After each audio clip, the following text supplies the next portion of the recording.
کبھی ایسا محسوس ہوا ہے کہ دماغ ایک لمحے کو بھی مطلب ایک سیکنڈ کو بھی خاموش نہیں ہوتا؟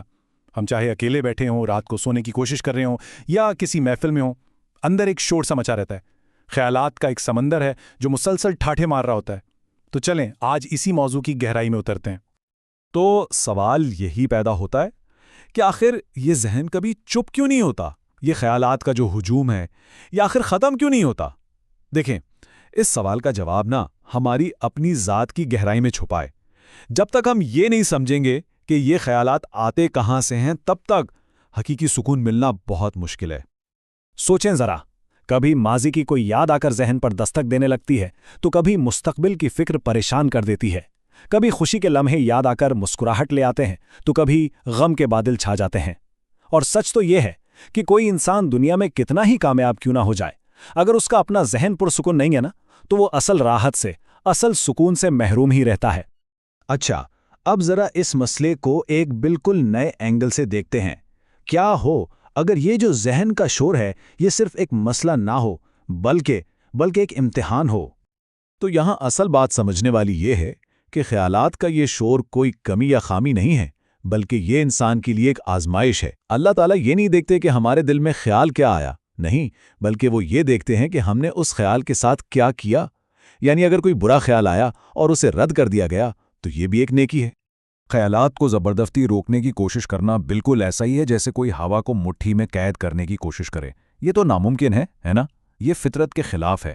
تو اصل کمال انہیں روکنے میں نہیں بلکہ ان کا رخ صحیح سمت میں موڑنے میں ہے۔ اور دیکھیں، یہ پریشانی کوئی نئی نہیں ہے۔ اس کو سمجھنے کے لیے ایک واقعہ سنتے ہیں۔ ایک بار کو صحابہ کرام نبی کریم صلی اللہ علیہ وسلم کے پاس آئے اور بہت پریشانی سے کہنے لگے کہ یا رسول اللہ، ہمارے دلوں میں کبھی کبھی ایسے برے خیالات آتے ہیں کہ انہیں زبان پر لانے سے تو بہتر ہے کہ ہم زندہ دفن ہو جائیں۔ اب ذرا نبی کریم صلی اللہ علیہ وسلم کا جواب سنیے، کتنا خوبصورت جواب تھا۔ آپ نے فرمایا، یہی تو ایمان کی واضح علامت ہے۔ سوچیں ذرا، یہ جواب ایک کتنی بڑی حقیقت کو کھولتا ہے۔ مطلب یہ کہ برے خیالات کا آنا مسئلہ نہیں، بلکہ ان خیالات سے پریشان ہونا، ان سے نفرت کرنا اور انہیں دل سے رد کر دینا، یہی تو اصل ایمان کی نشانی ہے۔ تو ٹھیک ہے، اب جب ہم نے یہ سمجھ لیا کہ خیالات کا آنا ایک امتحان ہے، تو اگلا سوال یہ ہے کہ یہ آتے کہاں سے ہیں؟ ان کے ذرائع کیا ہیں؟ دیکھیں، ہمارے خیالات کے بنیادی طور پر 3 سورسز ہیں۔ سب سے پہلا، اللہ کی طرف سے آنے والی رہنمائی، یعنی وہ خیال جو ہمیں نیکی کی طرف بلاتا ہے۔ دوسرا ذریعہ ہے ہمارا اپنا نفس، جو ہماری فطری ضرورتوں کی طرف توجہ دلاتا ہے، جیسے بھوک، پیاس وغیرہ۔ اور تیسرا ہے شیطان کے وسوسے، جن کا ایک ہی مقصد ہے، شک، گناہ اور مایوسی پھیلا کر انسان کو راستے سے بھٹکانا۔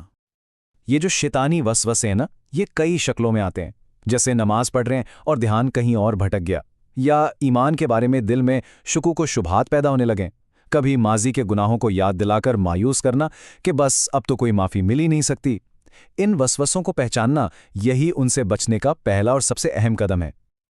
اور اس بارے میں ایک بہت ہی اہم اصول ہمیں نبی کریم صلی اللہ علیہ وسلم کی ایک حدیث سے ملتا ہے۔ آپ نے فرمایا کہ اللہ تعالیٰ اس امت کے دل میں آنے والے خیالات کو اس وقت تک معاف فرما دیتے ہیں جب تک کہ ان پر عمل نہ کیا جائے یا انہیں زبان پر نہ لایا جائے۔ مطلب صاف ہے، صرف خیال آنے پر کوئی پکڑ نہیں ہے، پکڑ تو عمل پر ہے۔ تو پھر سوال یہ ہے کہ ان وسوسوں کا علاج کیا ہے؟ ان سے بچا کیسے جائے؟ چلیں، اس کا جواب اب ہم قرآن اور حدیث کی روشنی میں دیکھتے ہیں۔ قرآن ہمیں اس کا ایک بہت ہی سیدھا اور فوری حل بتاتا ہے۔ اللہ تعالیٰ فرماتے ہیں، اور اگر شیطان کی طرف سے کوئی وسوسہ تنگ کرے تو فوراً اللہ کی پناہ مانگو، بے شک وہ سب کچھ سننے والا، سب کچھ جاننے والا ہے۔ بس یہی پہلا اور سب سے اہم قدم ہے۔ اصل میں سارے مسئلے کی جڑ ہے نا، وہ دل کے ایک خلا میں ہے۔ ہر انسان کے دل میں ایک ایسی خالی جگہ ہوتی ہے جسے صرف اور صرف اللہ کی یاد ہی بھر سکتی ہے، اور جب یہ جگہ خالی رہتی ہے تو پھر ذہن کا شور بڑھ جاتا ہے اور دل بے چین رہتا ہے۔ تو چلیں اب کچھ ایسے عملی طریقوں پر بات کرتے ہیں جن سے اس دل کے خلا کو بھرا جا سکتا ہے اور حقیقی سکون حاصل کیا جا سکتا ہے۔ اس راستے پر سب سے پہلا قدم ہے ذکر اللہ، یعنی اللہ کو کثرت سے یاد کرنا۔ دوسرا، قرآن کی تلاوت، کیونکہ یہ دلوں کے لیے شفا ہے۔ تیسرا، اپنی نمازوں میں خشوع پیدا کرنا، جو خیالات کو پاک کرتا ہے۔ چوتھا، استغفار کرنا، یعنی معافی مانگنا، جو دل سے گناہوں کا بوجھ ہٹا دیتا ہے۔ اور پانچواں، اللہ سے ایک ثابت قدم دل کے لیے دعا کرتے رہنا۔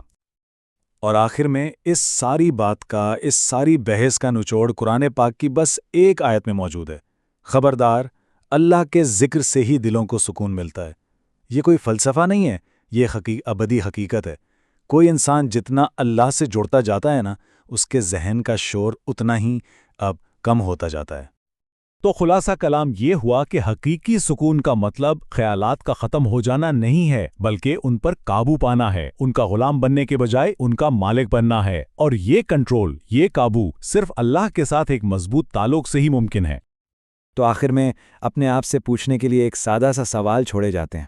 جب بھی کوئی خیال ذہن پر حاوی ہونے لگے، بس ایک لمحے کو رک کر خود سے پوچھیں، کیا یہ سوچ مجھے اللہ کے قریب لے جا رہی ہے یا اس سے دور کر رہی ہے؟ اگر جواب ہے قریب تو اسے پروان چڑھائیں، اور اگر جواب ہے دور تو فوراً اللہ کی پناہ میں آ جائیں۔ یقین کریں، یہی وہ راستہ ہے جو ذہن کے شور کو ایک پرسکون میٹھی دھن میں بدل سکتا ہے۔